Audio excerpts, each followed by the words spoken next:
I think the most common misconception about Zionism is that the movement was primarily about rescuing Jews from persecution, rescuing Jews from poverty and destitution, and bringing them to Israel, bringing them to Palestine before 48. The reality is much the opposite. It was precisely those Jews, those needy Jews, those Jews who were impoverished and destitute, who faced pogroms in Eastern Europe. It was those Jews who were the first ones rejected by the Zionist movement. Because the Zionist movement, they didn't want needy, impoverished dependents. They didn't want families with lots of needy kids who couldn't work, who had to bear all these burdens of taking care of the elderly and their diseased kids, or their sick children, or their family members who needed extra help. The Zionist movement didn't want those people. That's not how you're going to build a Jewish state in a land of 90% non-Jews. No, to build a state, a Jewish state, in a land of overwhelmingly non-Jews requires force. And if it requires force, that requires able-bodied, physically healthy, not diseased, wealthy Jews with capital, coming from the right professions. And that was the philosophy of the Zionist movement from the 1880s, well into the 1950s, even beyond.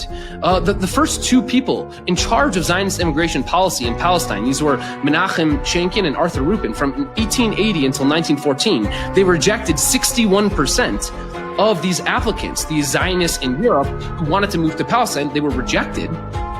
And the reason for the rejection, because they were too destitute, they were impoverished. Right? And the Zionist movement had no use for these people. Chaim Weizmann, leader of the Zionist movement, said the same thing in 1919, after you had a wave of pogroms in Ukraine, after which hundreds of thousands of Ukrainian Jews were left impoverished, they were left without work.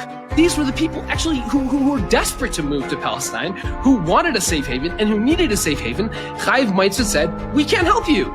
This movement isn't about saving Jews, needy Jews who have suffered from persecution. No, we want rich, wealthy, able-bodied, physically able Jews who didn't have kids, who didn't have needy dependents.